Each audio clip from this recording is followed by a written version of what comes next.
మన జీవితాలలో ఏదైనా ఒక సందర్భము, ఏదైనా ఒక నష్టము, ఏదైనా పూడ్చలేని నష్టం ఏదైనా జరిగినప్పుడు సహజంగా మనకు వస్తున్న ప్రశ్న, ఎందుకు ఇలా జరిగింది, దేవుడు ఎందుకు ఇలా చేశాడు కదండి, నా జీవితంలోనే ఇలా ఎందుకు జరిగింది, నా కుటుంబంలోనే ఇలా ఎందుకు జరిగింది.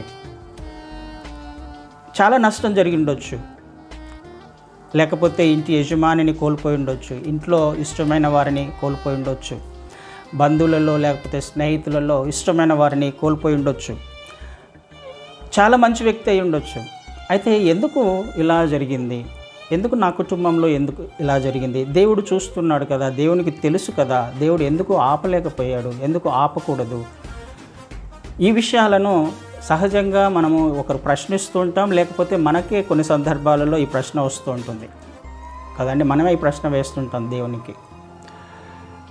దేవుడు ఆపొచ్చు కదా అని అంటే ఖచ్చితంగా దేవుడు ఆపడు అనే విషయాన్ని జ్ఞాపకం చేసుకోవాలి.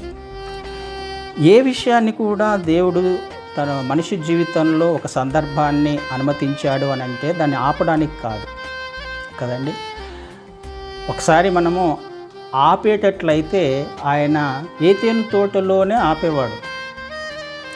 ఏతేను తోటలో పండు తినొద్దు అని దేవుడు చెప్పాడు, ఆదాము అవ్వ పండు తిన్నాడు. ఈ విషయం ఆయనకు తెలీదా? పండు తింటే ఏమవుతుందో, మరణం వస్తుంది అని తెలుసు, పాపం వస్తుంది అని తెలుసు, తర్వాత జనరేషన్స్ ఏ విధంగా తయారవుతాయో అనే విషయం తెలుసు కదండి. పాపములో ఈ లోకము ఎలా జీవిస్తుందో అని తెలుసు, క్రీస్తు వారిని మళ్ళీ పంపించాలి, ఈ ప్రాసెస్ అంతా ఆయనకు తెలీదా? ఖచ్చితంగా తెలుసు. ఆయనకు తెలుసు కానీ ఆపలేదు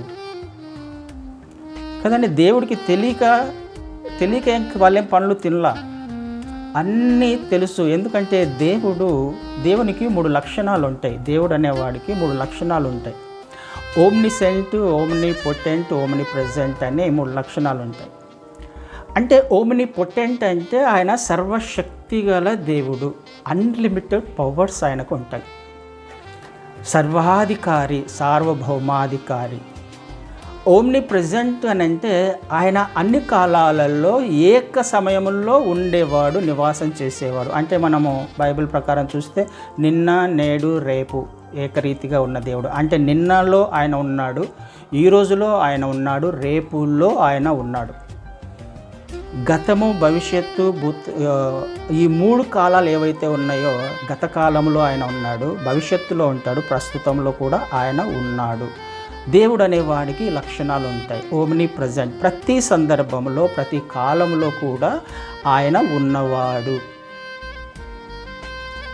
ఓమ్ని ప్రజెంట్ అంటే. ఓమ్ని సెంట్ అంటే ఎవ్రీథింగ్, అంటే ప్రతిదీ కూడా ఆయనకు తెలుసు, తెలియకుండా ఏది జరగదు అని అర్థం. అన్నీ తెలుసు ఆయనకి, ఏమి జరుగుతుందో తల వెంట్రుక రాలిపోతేనే ఆయనకు తెలుసు. ప్రతిదీ కూడా దేవునికి తెలియనిదంటూ ఏదీ లేదు.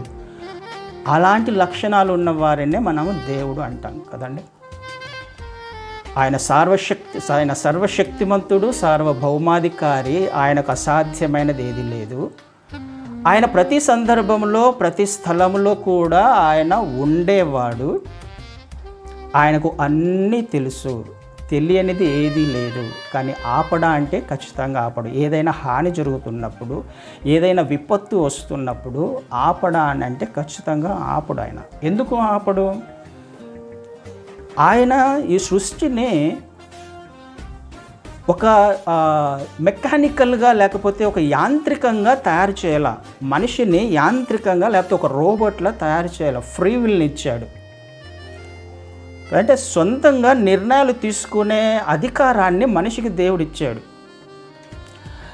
2 మార్గాలను మనిషి ముందర ఉంచి, ఈ మార్గంలో వెళ్తే ఏమవుతుందో ఆయన చెప్పాడు, ఈ మార్గంలో వెళ్తే ఏమవుతుందో చెప్పాడు. 2 మార్గాలలో వెళ్తే ఏది క్షేమమో చెప్పాడు, ఏది నీకు హాని కలిగిస్తుందో చెప్పాడు, దేని వలన నీ జీవితము లేకపోతే నీకు అపాయం సంభవిస్తుందో చెప్పాడు. అన్నిటినీ వివరించి చెప్పిన తర్వాత ఈ 2 మార్గాల్లో నీ ఇష్టం అన్నాడు. చూస్ చేసుకో, నువ్వే, నీకు సంబంధించింది అది. అంటే ఫ్రీ విల్ ఇచ్చాడు. స్వీయ చిత్తాన్ని దేవుడు మనిషికి ఇచ్చాడు. నిర్ణయం తీసుకోవాల్సింది మనిషి. కదా. నిర్ణయం తీసుకోవాల్సింది మనిషి. దేవుడు మనిషి యొక్క చిత్తాన్ని టచ్ చేయడు, ఆపడు. ఈ విషయం జ్ఞాపకం చేసుకోవాలి. ఏది మంచిదో మనకు తెలియపరచబడింది, ఏది చెడ్డదో మనకు తెలియపరచబడింది.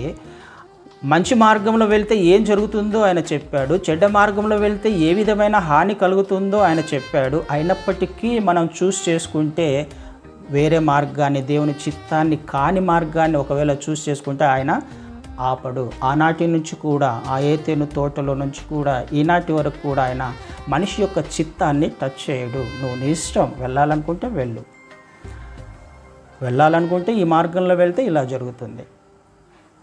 ఇది దేవునికి ఉన్న ఇంకొక క్యారెక్టర్, అద్భుతమైన క్యారెక్టర్. ఆయన మన చిత్తాన్ని ఆపే ప్రయత్నం చేయడు.